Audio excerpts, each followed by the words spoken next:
brought you by Silver Pumps and Motors.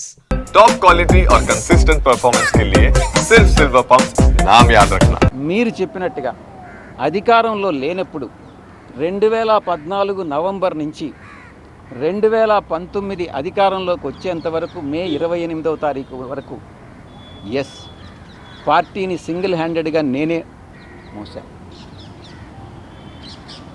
Jagan గారికి నేరుగా ఆయన ఆదేశాలను తీసుకొని నేను, జగన్ గారు, ప్రశాంత్ కిషోర్ ముగ్గురు ప్లాన్ చేసి మిగతా అందరి నాయకుల్ని కలుపుకొని పార్టీని ముందుకు నడిపించాం. నేను అప్పుడు కూడా నెంబర్ 2గా భావించలే. ఆ తర్వాత కాలక్రమేణా అధికారంలోకి వచ్చిన తర్వాత ఒక 6 నెలలకి ఈ నెంబర్ 2 అనేటటువంటిది మిథ్య అనేటటువంటిది నేను కూడా గమనించాను. ఈ యొక్క కోటరీ నేను గతంలో ఏదైతే చెప్పానో ఈ కోటరీ సభ్యులందరూ కూడా నా మీద తినగవేము తీయనుండు అనేటటువంటి సామెత నాకు గుర్తొస్తూ ఉంది.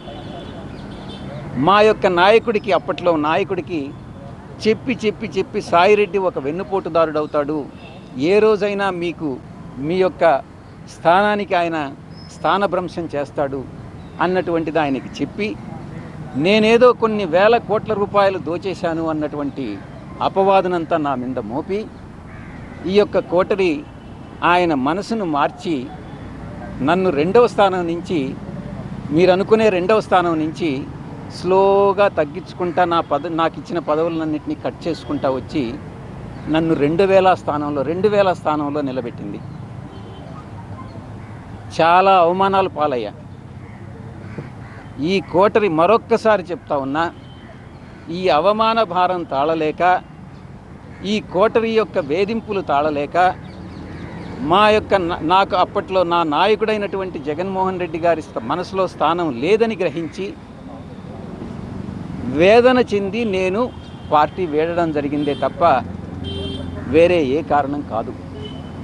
మరొక్కసారి చెప్తా ఉన్నాను, మీరు ఈ రోజుకు కూడా ఈ యొక్క యూట్యూబ్ ఛానల్స్లో పార్టీలో నెంబర్ 2గా ఉన్నటువంటి వ్యక్తి విడిపోయాడు, పార్టీలో నెంబర్ 2గా ఉన్నటువంటి వ్యక్తి విశ్వాసఘాతకానికి పాల్పడ్డాడు, పార్టీలో నెంబర్ 2గా ఉన్నటువంటి వ్యక్తి జగన్మోహన్ రెడ్డి గారిని మోసం చేసి వెళ్ళిపోయాడు అని పదే చాలా న్యూస్ ఛానల్స్లో మా వాళ్లే కొన్ని రాయిస్తూ ఉన్నారు, మీరు కొన్ని రాస్తూ ఉన్నారు.